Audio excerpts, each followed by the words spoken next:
Here we have a second alternative for Christmas dessert, and I'm going to show you how to make a thin apple tart, which is one of my all-time favourite desserts. It's from France, and the ingredients are very, very straightforward. We have caster sugar, we have unsalted butter, golden delicious apples, and some pre-rolled puff pastry. 4 basic ingredients. Doesn't get much simpler than that. And we're going to start by peeling the apples, and I was quite specific at the beginning of the recipe. It must be golden delicious apples. Golden delicious apples, obviously a French product. They were made for this particular dessert. And first thing we're going to do is we're going to peel them. I like to use an old-fashioned peeler. If you use a speed peeler, it tends to chew the apple up a wee bit. Make sure there's no labels on there. I'm just going to take the top bit out, and this is quite important because that plays a part in the way the apple tart looks. So we'll take the wee bit of core out from the top there. We're going to keep that, and obviously the bit from the bottom we don't need, so we take that out like so, and we're going to peel the apple. Make sure your peel is nice and sharp, and all we do is gently turn the apple around and remove the peel from the apple. If your peeler has been in your drawer for the last 10-20 years, peeling tatties, might be time to get an early pre-Christmas gift. So a nice brand new sharp peeler. So once we peel the apple like so, very simple, cut the apple in half like that, and the next bit again is really quite important.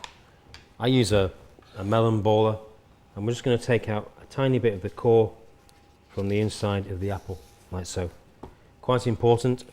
Again, we don't want any family disputes about who left the core in the apple, so make sure all that comes out. You don't have to use a melon baller. I use one at the school because it's nice and easy to do. I'll show you how the alternative. Get hold of your peeler like so, really grab hold of it. Don't do it down here. If you do it down here, you've got no control of what's going on. So get it in your hand and just gently twist it around like so, and then that's how you get your core out from the middle. Make sure there's no core left in the base, so we're just going to use a wee knife there. Just take those wee bits out. There we go. That's nice. A wee bit more there. That's it. That's done. A little bit in this one here. I'm sure we've all eaten apple pies that Granny's made. A bit of core and pips inside, which is quite irritating. Next bit, we're going to slice the apples. Just take the end piece off, which we're not going to use. Put that to one side, and just carefully slice the apples fairly thinly, like so. And there we go. Just through like that. Again, bit of precision required here, and just spread them out. So take your time, practice makes perfect. Just take the ends of the apple off and just slice through like so. Take your time, slow down, and make sure that they're nice and even like that. Don't use a knife this big when you're slicing it, and there's a nice small knife so you're in control of what's going on. You can see how easy I make it look, just gently slicing the apple through, and it needs to be even. Do you want to see what we've got here? So just have a look at this. A little bit nice even slices on the board. Very, very, very important. I'll show you why in a second. Second apple, and it needs about 1 apple per tart. So obviously you're making 8 tarts, 8 apples, etc., etc. This is another dessert which can be made ahead and just cooked off and finished in the oven at the last minute. I would serve ice cream with this, or creme fraiche. That works really, really well, or just double cream. But a nice ice cream goes especially well with this. It's a nice light way to end the meal after you've had a full Christmas lunch. So again, we're slicing through like so, and that's the apple.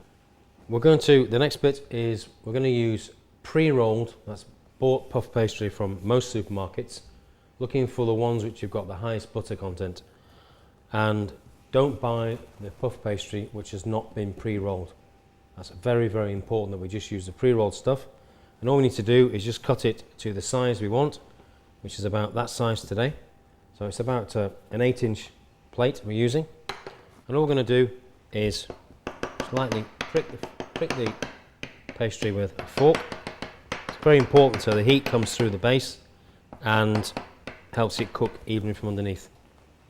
Next thing we're going to do is transfer those pastries to a non-stick baking sheet, like so. Allow plenty of room when you're doing these. Don't crunch them up. Use a very large tray, or one per tray. The apples that we pre-sliced, all we need to do now is we're going to layer the apples around the edge of the pastry. And this is why it's so important that we've taken the time to slice them even. You can see how even these apples are. It's no use having one that thick and one paper thin, because they won't work.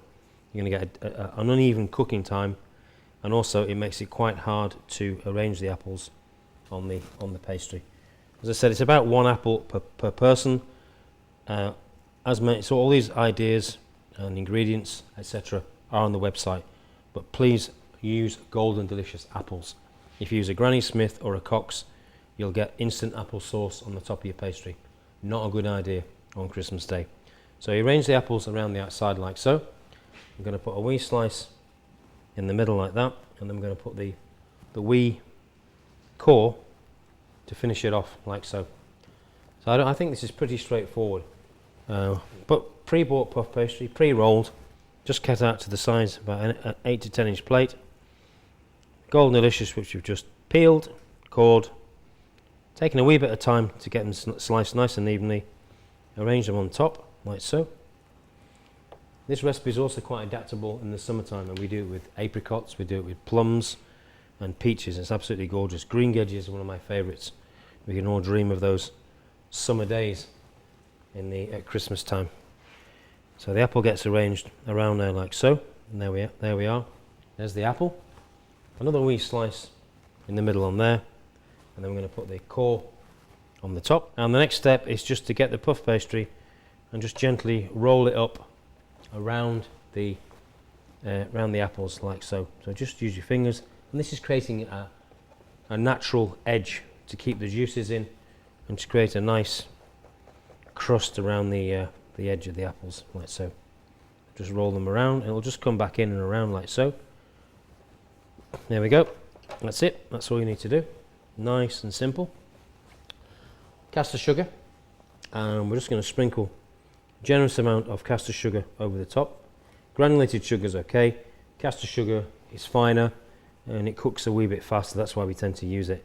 And it should help you get a nice glaze on top of the apple tart when it comes out. So a liberal amount of sugar on top, and then we're going to put a few wee bits of unsalted butter again on the apple tart. Don't use margarine, please, and don't be tempted to use salted butter. Not the nicest combination in the world. So a little bit of unsalted butter on the tart, and that's ready for it to go in the oven. And after about 12 minutes, the apple tart should be ready. Again, another very straightforward, easy dessert, and there's the finished product. Nice and golden, as we can see, and that's ready to serve. We just need to slide that onto the plate and serve it with a scoop of vanilla ice cream, creme fraiche or double cream. Even a fruit sorbet is absolutely lovely. My favourite with that one is vanilla ice cream. So we're just going to slide that onto the plate. Just non-stick tray, should just go straight on by itself. The trays are going to be pretty hot. It's quite a hot temperature. Dust the icing sugar around the edge, and there is your thin apple tart.